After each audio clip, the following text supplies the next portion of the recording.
Welcome back. It is still Good Morning Abuja, of course. Well, May 28th every year is usually commemorated as World Menstrual Hygiene Day. And of course, we can never overemphasize the need to educate and re-educate on this very, very important topic. So today on the one of my guests is already here with me. She will help me to X-ray this very, very important burning issue. Let's welcome my guest, Barrister Maybaka Yanabo. She's a multidimensional speaker, a life coach, as well as a philanthropist. Good morning to you, ma'am. Good morning. So it was a pleasure to have you here. Thank you. Welcome. Thank you. So first tell us what are some of the signs of the beginning of a menstrual cycle in a girl's life? And what impact does it have on her life? Okay, so first of all, the menstrual cycle itself is a series of processes that happens in a girl's body that prepares her for possible pregnancy. So now she gets to puberty, and then her body, let's say some of the organs in her body begin to yearn for full expression. Yes. At this point, it's time for her to navigating from girlhood to womanhood. And so, in very simple terms, what happens is the lining of the womb, the lining of the uterus, prepares to hold the baby. And so when pregnancy does not happen, there's a crack in that, there's a thin line, there's a crack, and then it comes out as blood. And so what are the simple signs? First of all, she recognizes that there's a flow of blood from her vagina. And it really happens once a month. And the cycle is usually 28 days for most people, right? So every 28 days you go through that cycle. And then you have a flow of blood from the vagina. And that's an indication that, pregnancy did not occur. So that's one sign, the blood. And then because there's a lot of hormones raging and ravaging inside her body, so you have most people, some might break into, become cranky, mood swings, and then beyond that, you also have tenderness of the breast because, like I said, there's a lot of things happening inside the All at body. once. Yes, all at once. But it's just a phase for usually 3 to 5 days, and after that, the bleeding stops, and then life goes back to normal. One of Okay. Well, the most important impact, like you said, is that it prepares her for pregnancy. So it's a normal, I need to have it, there's a Normal. yes, normal circle for every woman, and there's nothing abnormal about it. Yes. Thank you so much. Why do we have this need to help them girls develop very healthy habits around it, and optimist hygiene? Mm.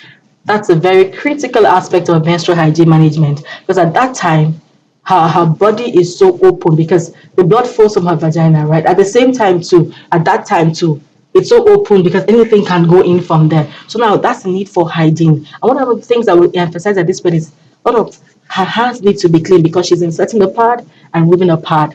So always ensure that she washes her hands frequently before removing or inserting the pad. Second, we talk about um having her bath because you're talking about blood flow, right? And if not managed properly, when the blood stays out for a bit, it begins to smell. So she needs to have a bath frequently. Also, she needs to change her pads because we're talking about stale blood at this point now. So as often as 3 times a day, change your pad, have your shower, change your undies, and where there's a stain, change immediately. These are some of the things that can ensure hygiene to prevent infections. Possible infection. Yes, true. Sadly, some communities still have stigmas and taboos around these cycles. How do we break this down? What are some of the things that we can do to break down these barriers? The first step would be to normalize conversations around the menstrual cycle and menstrual hygiene, not just on May 20th, but make them more frequently in schools and churches, offices. Because, like you already said, some communities still see it as a taboo. They feel like this lady is dirty in this period. There's something unclean about her. But, like we said, it's a normal season of life for every woman and every girl.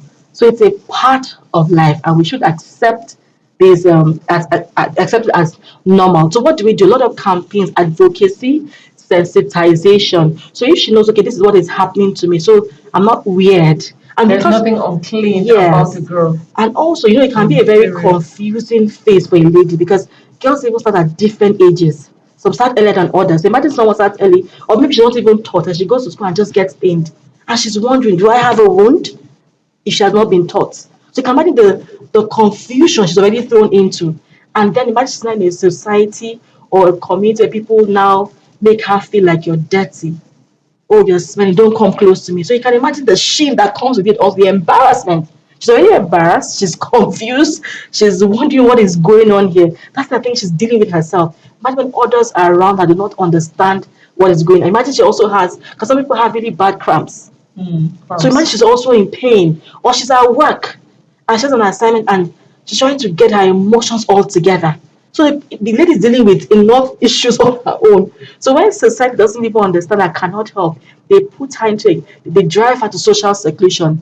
Some girls don't go to school during their periods. You know why? First of all, they're scared of getting stained, so they don't probably don't even have the right products to use.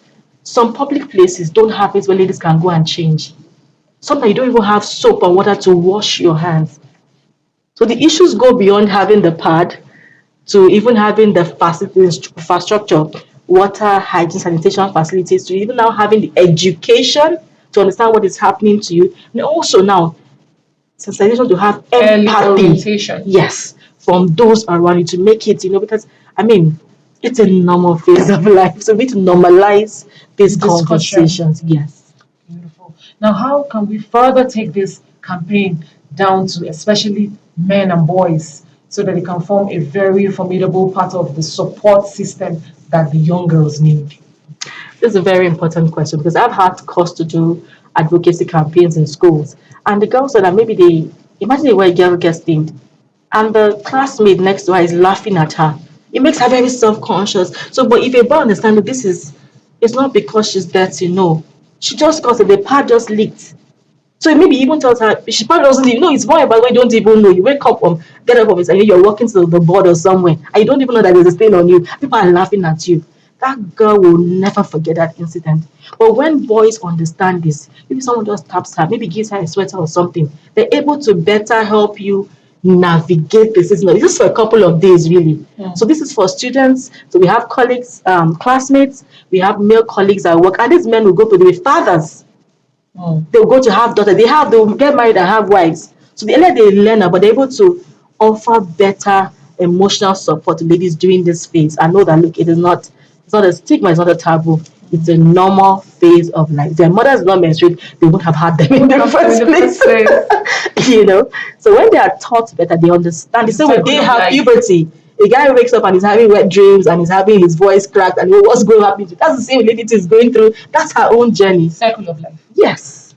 Let's talk about period poverty. It's somewhere niched around menstrual hygiene and healthy habits and making sure she's using the right stuff. What can we? Sadly, a whole number of girls still have this period poverty thing. How do we overcome this ugly trend and ensure that girls are using cost-effective products for their sanitary conditions while on their period and accessible too?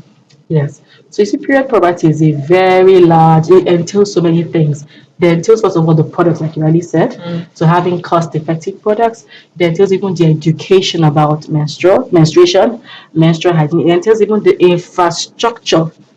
So like I said, having toilets, that they Water. yes, toilets, water, soap, things like that, so they can even change. Then so you find that is beyond. So everybody needs to get on board to deal with these issues. Parents, like I said, churches, governments. There's some states in Nigeria that have begun to pass bills, like Nasarawa State and even Bauchi, bills for provision of sanitary pads to girls. Now in Nigeria, we're talking about pad banks in offices. So let's say I step out and my period just starts. If I know there's a pad, I just go and pick up one there. I'm not stranded at that point in time. Nigeria, yesterday there was an event at the Federal Ministry of Women Affairs. The minister was there talking about organizing a national menstrual hygiene conference and then also putting policy, because we need policies at that level. There are countries like Scotland where pads are available in schools. It's a national policy. So talking about cost effective, lots of girls cannot afford even the products they need. That's why you have people resorting to all manner of procedures using rags. Yesterday, I had a place in Bauchi where they use cow Tell me about the consequences of poor menstrual hygiene quickly before we wrap up. What are some of the consequences? Because I know that if a child doesn't do certain things well, it can even affect reproductive health in the future and all of that. Tell me about it. There are a million and one of them. First of all, we have the infection. Talk about urinary tract infections. Talking about yeast infections. Talking about itching. Imagine you just start itching because you didn't wash properly over a period of time, and you can't see properly because you're itching all over the place. That you already said, because the blood comes to the vagina. So that means that at the same, and it's coming out. Well, if you put something that is not clean underneath, it also takes it in. There's a mix between the blood and whatever it is you put there. So talking about things that can even go right into your system, up to, like you already said, the reproductory organs, and even damage things. At what point in a child's life is the best time to start giving them education on menarche and other things around puberty? I would say as early as maybe 6, 7 years, early primary school. Because My son is starting to ask me some questions already. He's 7 going on 8. so you see, early primary, because I think this is kids even mature so He fast. just wants to know everything about everything he sees or hears. And it's best they learn it from you and learn the proper things to do, because there are many sources out there, a lot of perverts. So I think it's safer that parents be the ones to teach their kids what to do and what. This is where you talk about body positivity, and they talk about what you touch, don't touch this, don't things like that. And it's good they hear it from you as a parent. So as early as early primary, way to go. Do you think our awareness level is okay as a people down here in Nigeria? Can we do better? Yes, we can. There's a lot of work to do. A lot of. I've done campaigns in communities, in secondary schools, and realized that lots of people still don't know that there are better ways to do things. They just know what they've seen their mothers do, which is use the rags, whatever is available. Tissue paper. Yes, but there are better ways to get things. Even hygiene during that process needs to be emphasized, taught over and over and over. So we have a long way to go. Finally, let's talk about a period-friendly world. What is the role of NGOs and spirited individuals? So there are many things that NGOs can do, which is first of all can be the work around advocacy, sensitization. Church leaders need to come on board. Business owners can help with, even if it's printing little books and pamphlets and distributing to young girls all over the place to teach them the right ways to manage their period and the implications. Like I said, what can happen if you do this properly and what if you don't do this properly? So there's a lot to be done. Of course, government policies. I was so happy when the minister said that yesterday. We need policy in place to ensure that we have either tax-free products. The tax increases the price of menstrual products. So we can deal with the taxes and if possible, even make these things free. There are countries that have gone that far. So I believe that when we have a uniform policy on menstrual hygiene management, it will help to turn things, change the narrative in Nigeria. Because after all, periods are not optional. They're not. They're not. They're not. Thank you so much for coming. It's been wonderful speaking with you. Thank Well, you. there you have it. I've been speaking with Barrister Baka, a multidimensional speaker and, of course, a philanthropist. Stay with us. It's the Good Morning Abuja. There's a whole lot more yet to unfold.